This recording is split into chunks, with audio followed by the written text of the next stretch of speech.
કાર્યક્રમના આજે 10મા તબક્કાની શરૂઆત થઈ રહી છે ત્યારે આજના કાર્યક્રમમાં અહીં ઉપસ્થિત ડેડિયાપાડા સાગબારાના પ્રાંત અધિકારી સાહેબ શ્રી, ડેડિયાપાડા તાલુકાના મામલતદાર સાહેબ શ્રી, સાથે આ વિસ્તારના તાલુકા પંચાયતના સદસ્ય એવા રમેશભાઈ વસાવા, પૂર્વ સરપંચ એવા દીપસિંહભાઈ વસાવા, આ ગામના અને આ વિસ્તારના આગેવાન એવા ભરતભાઈ વસાવા, તેમજ આ વિસ્તારના જુદા જુદા ગામોમાંથી પધારેલા તમામ વડીલો, માતા બહેનો, યુવાનો, તમામ શાખાઓમાંથી અહીંયા ઉપસ્થિત થયેલા તમામ કર્મચારીગણ, અધિકારીગણ, સૌને હું આવકારું છું.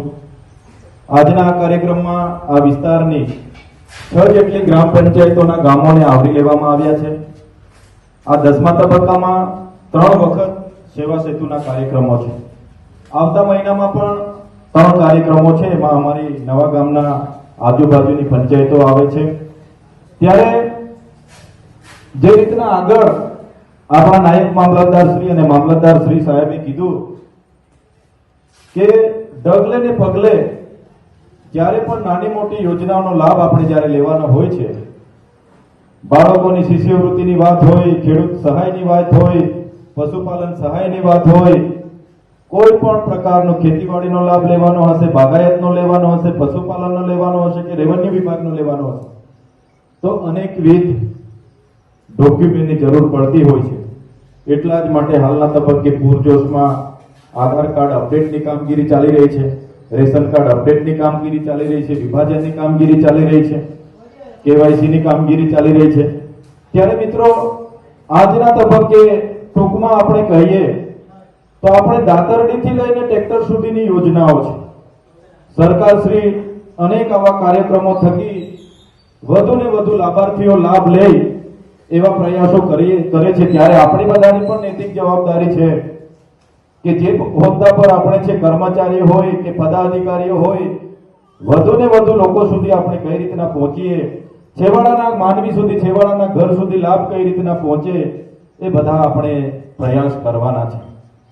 મિત્રો, તમે તો બધા સારી રીતે જાણતા હશો, ખેતીવાડીની તમામ પ્રકારની યોજનાઓ છે.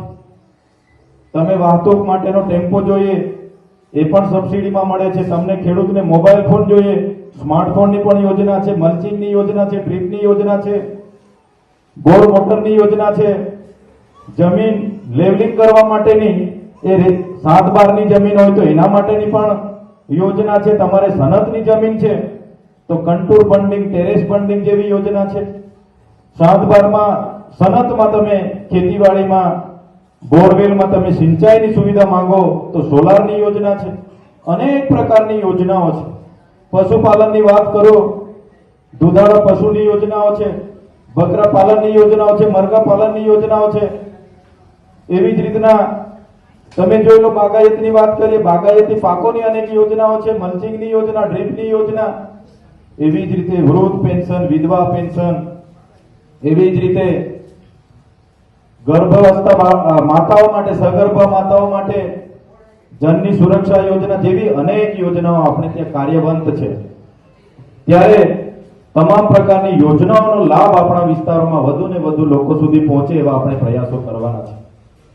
તમે બધા આમાંથી ઘણા લોકોને ખબર નહીં હશે, અનેક વાર જ્યારે આ વિસ્તારમાં કોઈ બનાવ બને છે ત્યારે અમારા પર પણ ઘણા લોકો માર્ગદર્શન લેતા હોય છે.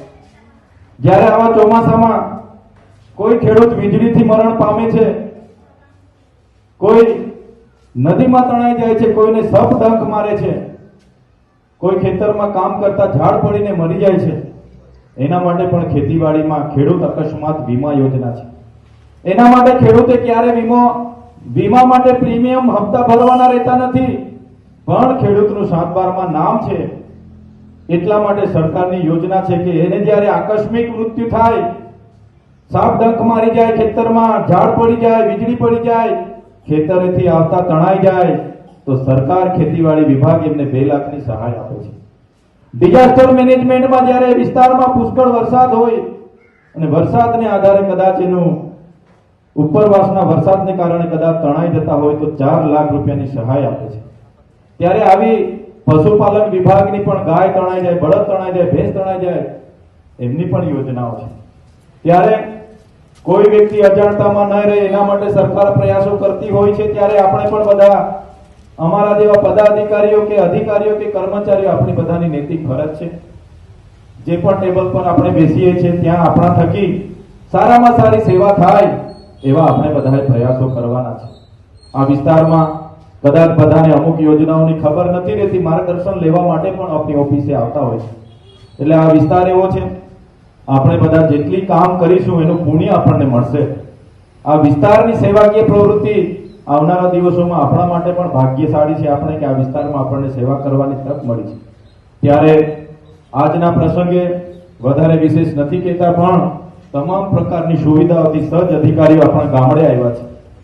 ત્યારે જે પણ લાભાર્થીઓ જે પણ સુધારા વધારા અપડેટ કે જે પણ કરાવવાના છે બધા અહીં કરાવીને જશો એવી બધાને વિનંતી પણ કરું છું. આજના આ કાર્યક્રમમાં તમામ અધિકારીગણ, કર્મચારીગણ, પદાધિકારીઓ અને આજુબાજુ ગામના વડીલો, માતા બહેનો અને તમામ શાખાના જેટલા પણ અધિકારીઓ અહીંયા ઉપસ્થિત થયા છો, બધાનો હું આવકારું છું, આભાર માનું છું. સાથે સાથે આજના કાર્યક્રમમાં અમને આમંત્રણ મળ્યું, અમારું સ્વાગત. ચર્ચાઓ થઈ અને કયા પ્રશ્નોની રજૂઆત કરી? આજે નર્મદા જિલ્લા કલેક્ટર સાહેબની અધ્યક્ષતામાં જિલ્લા સંકલન અને ફરિયાદ નિવારણ સમિતિની બેઠક હતી. એમાં ભરૂચ સાંસદ માન્ય મનસુખભાઈ વસાવા અને નાંદોદના ધારાસભ્ય શ્રી દર્શનાબેન દેશમુખ અને તમામ શાખાના અધિકારીઓ શ્રીઓની ઉપસ્થિતિમાં જિલ્લાના પ્રજાલક્ષી પ્રશ્નોની તંદુરસ્ત ચર્ચાઓ થઈ છે. જેમ કે નર્મદા જિલ્લામાં આધાર કાર્ડ અપડેટ કરાવવા અને કેવાયસીની જે સમસ્યા ઊભી થઈ છે એની તાત્કાલિક ધોરણે નિરાકરણ આવે. સાથે નર્મદા જિલ્લાના રોડ એ નેશનલ હાઈવે હોય, સ્ટેટ હાઈવે હોય કે જિલ્લા પંચાયતના માર્ગ મકાન વિભાગના હસ્તક હોય, તમામ ખાડાઓ ઝુંબેશના રૂપે પૂરવામાં આવે અને યાલ ખાતે જે બ્રિજ તૂટી ગયો છે એની વૈકલ્પિક વ્યવસ્થા કરવામાં આવે. સાથે સાથે જ્યાં પણ શિક્ષકો નથી, જેમ કે રીંગાપાદર હોય, માથાવલી હોય, તાત્કાલિક ધોરણે શિક્ષકો મૂકવામાં આવે. એવી જ રીતે અન્ન નાગરિક પુરવઠાનું અનાજ સમયાંતરે સપ્લાય કરવામાં આવે અને લાભાર્થી સુધી યોગ્ય ક્વોલિટીનું પૂરતું પ્રમાણમાં અનાજ પહોંચી જાય. એવી જ રીતે આ વિસ્તારમાં વન વિભાગ દ્વારા બહારથી દીપડાઓ પકડીને છોડવામાં આવે છે, એ પણ બંધ કરવામાં આવે. એવી જ રીતે આ વિસ્તારની સબ ડિસ્ટ્રિક્ટ હોસ્પિટલ ડેડિયાપાડા હોય કે સિવિલ હોસ્પિટલ રાજપીપળા હોય, તમામ મહેકમ ત્યાં હાજર હોય, જે જગ્યાઓ ભરવાની થાય તે સરકારમાં રજૂઆત કરવામાં આવે અને તમામ સાધનો ટેકનિશિયનો ભરતી થાય. એ પ્રકારના વિસ્તૃત બાબતોને લઈને આજે ચર્ચાઓ થઈ છે અને અમે અપેક્ષા રાખીએ છીએ જિલ્લા વહીવટીતંત્ર પર અને સરકાર પર કે આ તમામ બાબતોની જે આજે ચર્ચાઓ થઈ છે એનું તાત્કાલિક ધોરણે નિરાકરણ આવે એવી અમે અપેક્ષા પણ આજના દિવસે રાખીએ છીએ. ખાસ કરીને આધાર કાર્ડનો જે ચેતવ્ય મુદ્દો જે છે તો એને લઈને કેવી એનો ઉકેલ શું આવે ને શું હવે થશે કે જે તકલીફ છે?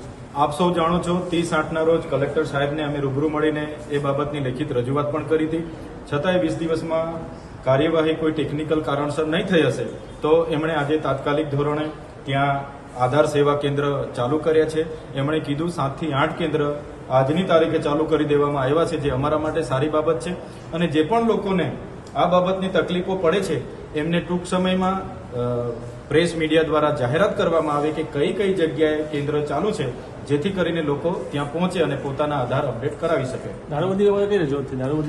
દારૂબંધી બાબતે અને આ નર્મદા જિલ્લાના જે આરટીઓ દ્વારા જે દંડ ફટકારવામાં આવે છે એ બાબતે પણ ચર્ચા થઈ છે. તો એમાં આરટીઓનું એક મહેકમ ડેડિયાપાડા ખાતે ઊભું કરવામાં આવે, જેથી કરીને કોઈને પણ આરટીઓનો દંડ કરવામાં આવે છે ત્યાં ભરીને વ્યક્તિ પોતાની ગાડી લઈને રવાના થાય, બાબતની ચર્ચા થઈ છે.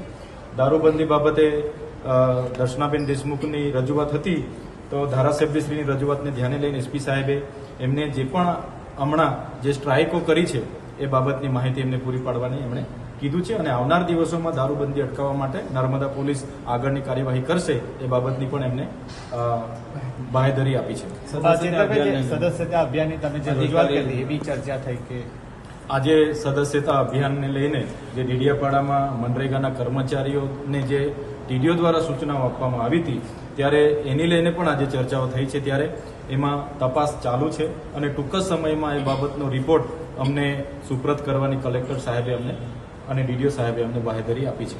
આપે જે અધિકારીનું નામ લીધું હતું એ અધિકારી બી આજે ત્યાં હાજર હતા. હા, શું જવાબ મળ્યો? આપણે ડેડિયાપાડાના જગદીશ સોની કરીને જે ટીડીઓ શ્રી છે એ પણ હાજર હતા.